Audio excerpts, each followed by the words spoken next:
Assalamu alaikum. My name is Imran Khan and you are watching my YouTube channel.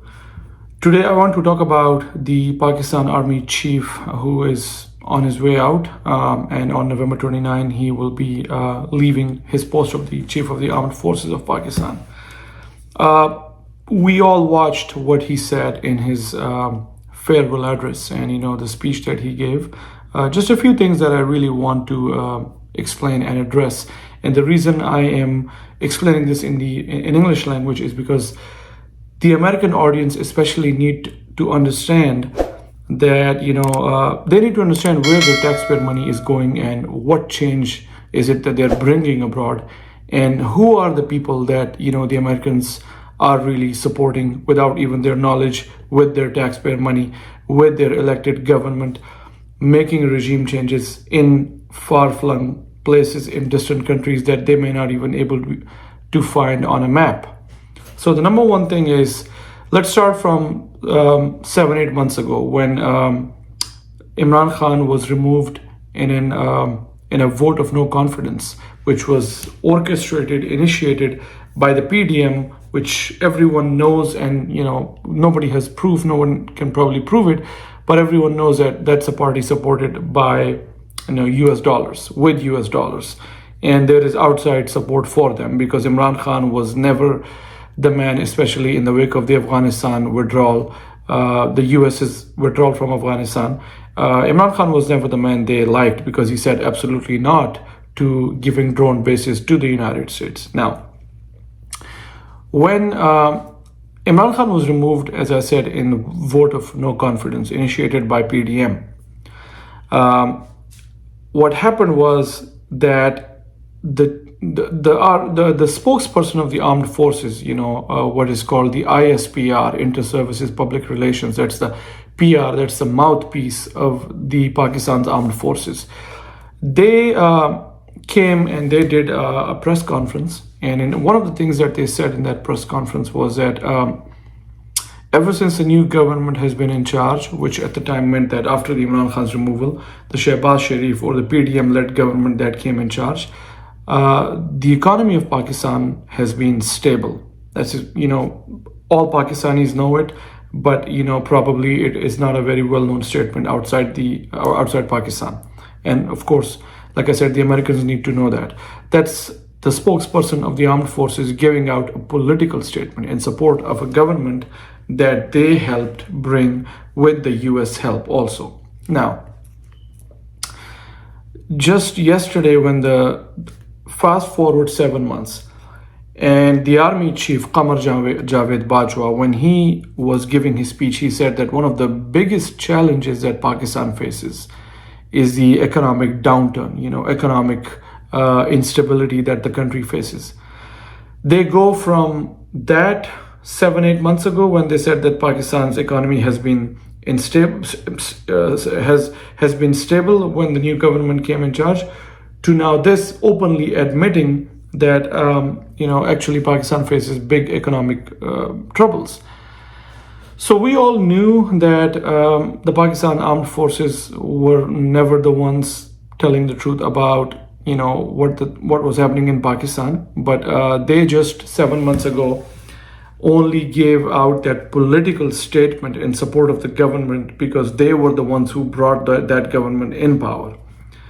Now that he said that in his speech, one of the other interesting things that the army chief said, the outgoing army chief Qamar Javed Bajwa said, was that Pakistan army has been playing and meddling in political affairs of Pakistan for a long time, since probably the creation of Pakistan, and that since February or March this year, they have stopped doing that. So in that statement, there is one lie and there's one truth.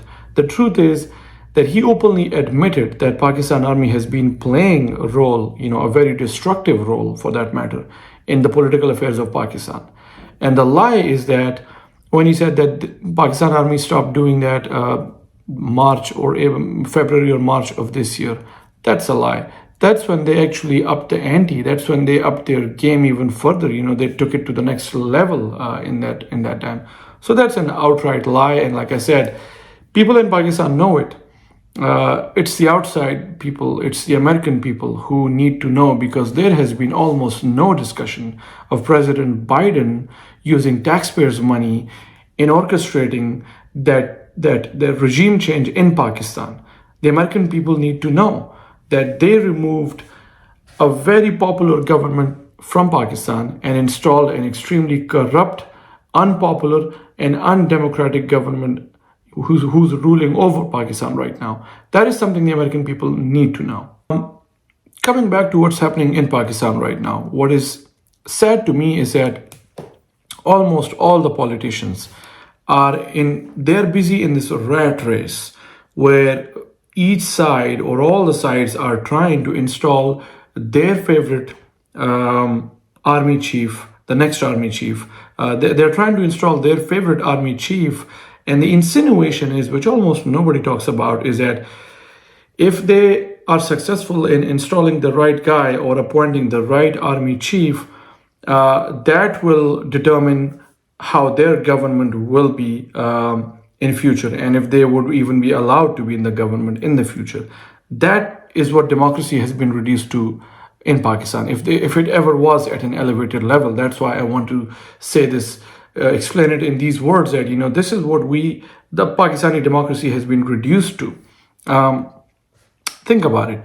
Not only are the politicians openly busy in this rat race, including Imran Khan, the worst part is that even people accept it. The people in Pakistan are also supporting whichever party they're supporting, Imran Khan or Nawaz Sharif, and they're supporting their respective bids to bring their favorite army chief, whether it's Asim Munir or Faiz Hamid or whoever else for that matter. The people are also really praying and supporting that cause, that narrative. What nobody pauses or stops or slows down to, really think about this one simple fact is that this is not a democratic setup. This is not a democratic process. You do not lend your support. You do not cheer your favorite politician so that he can successfully bring in an army chief that will determine the health and existence of the prime minister's office in future. This is really not okay. This is really not good. But this is happening, unfortunately. This is what we are seeing right now. But what I do want to say is that this may mean nothing for Nawaz Sharif, because he is a morally bankrupt man. His daughter is also a morally bankrupt person, Maryam Nawaz, who, by the way, when Obama was in the office, Michelle Obama, the first lady at the time, had given her a certain, there was a certain amount of money, some certain millions of dollars given to Maryam Nawaz, Nawaz Sharif's daughter, to be used for girls' education in Pakistan. Everyone knows she took that money, if not all, definitely most of it, to her own personal account. God knows where that money is. That money probably bought some expensive flats in London.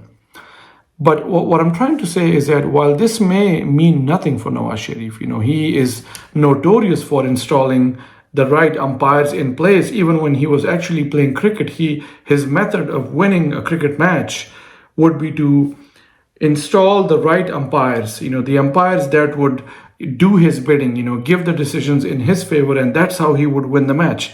He has always done the same and employed the same strategy in the political world, in Pakistan's politics also. What Imran Khan needs to understand is that if he's also busy in this rat race of appointing the next army chief, he's actually defying his own rhetoric. It flies in the face of his slogan of change, his call for democracy, his call for people to come out and support their what is called Haqiqi Azadi, which means actual real freedom from the interference or conspiracy of the army generals and the United States for that matter. If you are busy doing this, Mr. Imran Khan, and I'm someone who really supports you, this is something that is really defying your own narrative, your own slogans. So you need to stop and slow down and understand that this is really not okay. Because remember, the support that Imran Khan always had and the support that Imran Khan started having, especially in the wake of the vote of no confidence and when he was even shot, if you look at the entire 2022, this whole year, Imran Khan's support has gone to a tremendous level. You know, it's through the roof right now. It's almost 100% support right now. One of the main, you can say a lot, you can mention a lot of different factors, but the highest order bit would be his idealism. It is Imran Khan's idealism that attracts people to him. It was his promise of change. Remember when Pakistan, they always mention Imran Khan winning the World Cup, cricket World Cup in 1992. When Imran Khan won the World Cup, that was one of the greatest examples of idealism winning. Pakistan did not in that World Cup stand a chance to even reach the final, let alone winning it.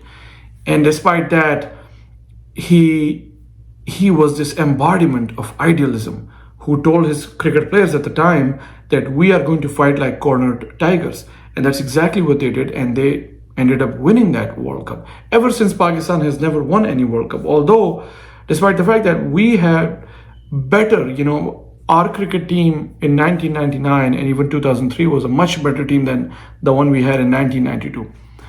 Going back to Imran Khan's idealism, it was his idealism as a man, as a politician, as a cricketer, that attracted people to him. He did the unthinkable. He did the impossible. He made the cancer hospital that almost all doctors at the time said was impossible. He won the World Cup, like I said.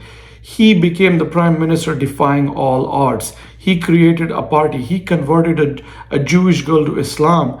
He always did what no one could even think of doing in Pakistan, in the South Asian region. That guy is always charismatic. And that's his idealism. If he indulges in this sort of rat race, and if he doesn't change the system now really is the ideal time. If he lets the army chief, whoever that man happens to be, determine the future course of action, and if he's even actually trying to, cheering for that, that will really snatch the opportunity away from his hands, the opportunity that can actually lead to creating a long-lasting, everlasting change in the politics of Pakistan. One of the very first times that Imran Khan actually started facing real critique from the people, not from the media, because the media is, there's a lot of sellout journalists in Pakistan. They are bought off by foreign countries with foreign cash. We all know that. Everyone knows that.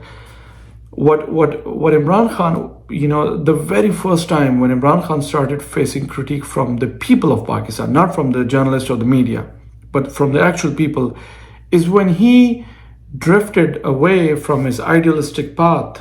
And as weird as it may sound, it was again his idealistic ways that made him who he is.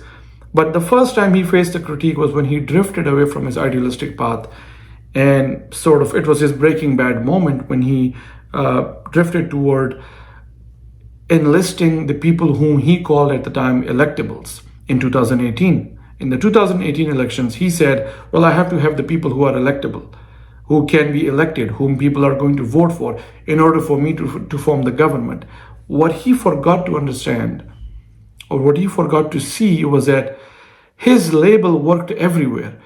Whichever man ran for office, and as long as he had PTI or the cricket bat, symbol, which was a symbol for PTI, Imran Khan's party, as long as anyone had that symbol, that logo, that brand, they won the election. So he really didn't need the electables, with the exception of very few people maybe. But he started enlisting all kinds of characters that people really didn't like. One of them is the late Dr. Amir Liaqat. I don't want to say anything bad about him because he passed away a few months ago. But a lot of people were upset with his enlisting by Imran Khan. So again, right now what Imran Khan is doing is following the same path of, pragmatism. Pragmatism is good, But in the pursuit of pragmatism, if you drift away from your own idealistic and idealistic and attractive ways that people find very attractive intellectually and morally, then that's going to fly in the face of who you really are. And people eventually are going to lose faith in this man. So if this video reaches him, I hope he can understand, and I hope that will make some change. As for the American audience, I do want to say again in the end is that what you need to understand, because the presidential election is coming maybe in 2 years or maybe less than 2 years. As much as people dislike President Trump, what we cannot deny is that that man never invaded a single foreign land. He did not start a single war. He actually ended America's longest war and Afghanistan's longest war also. And President Biden is using taxpayers' money in not only making a coup, and that is something that will not be new for the United States to use taxpayers' money in making a regime change in some foreign land, but this is Imran Khan we're talking about. This is a guy people really, really admire. People really love this guy. And so a lot of Pakistanis living in the United States, know this. But what they need to do is to let their fellow American people, fellow American citizens know that, this is something that their president has been doing and has been making a lot of people very upset, almost all the Pakistanis. So the Pakistani diaspora need to get really, really involved in this election that is coming up.